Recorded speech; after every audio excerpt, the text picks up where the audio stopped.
क्या हुआ अगर मैं आपसे कहूं कि राइट ब्रदर्स से हजारों साल पहले भारत के आकाश में लोहे के परिंदे नहीं बल्कि सोने के शहर उड़ते थे।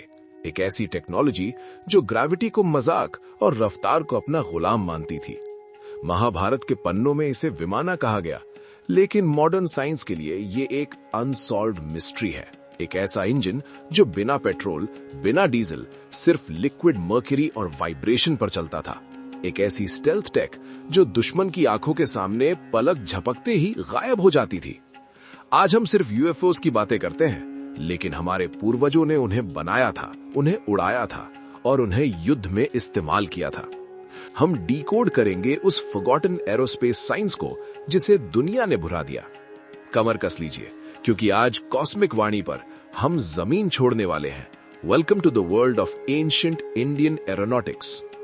इमेजिन कीजिए एक ऐसी दुनिया जहां आकाश सिर्फ परिंदों के लिए नहीं बल्कि विशाल मेटालिक शहरों के लिए था। हम बात कर रहे हैं महाभारत के विमानास की। क्या वो सिर्फ कल्पना थी या हमने हिस्ट्री का सबसे बड़ा इंजीनियरिंग सच खो दिया है? वैमानिका शास्त्र में 4 तरह के विमानास का जिक्र है: शकुना, रुक्मा, सुंदरा और त्रिपुरा।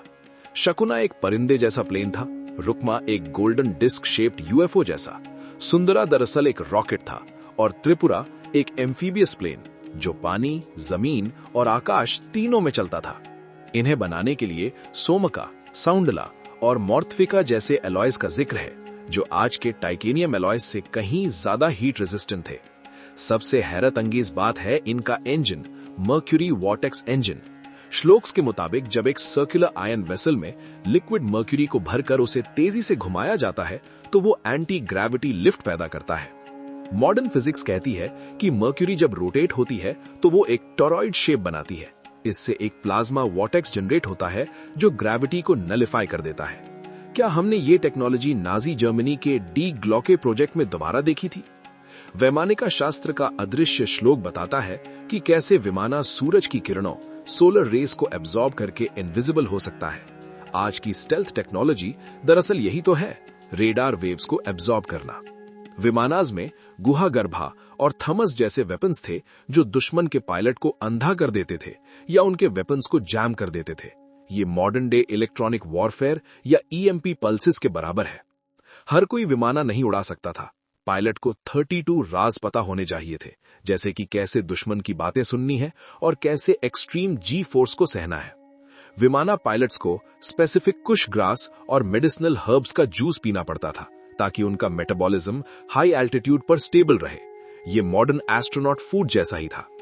महाभारत में सलवा का सौभ विमाना एक बहुत बड़ा खतरा था। कृष्ण ने उसे सुदर्शना गाइडेड मिसाइल से गिराया था। ये दुनिया की पहली documented air to air combat थी। जब ये विमाना गिरते थे तो वहां की मिट्टी कांच बन जाती थी। मोहनजोदारो और कुरुक्षेत्र की विट्रिफाइड सैंड इस बात का सबूत है कि वहां एक्सट्रीम हीट जनरेट हुई थी।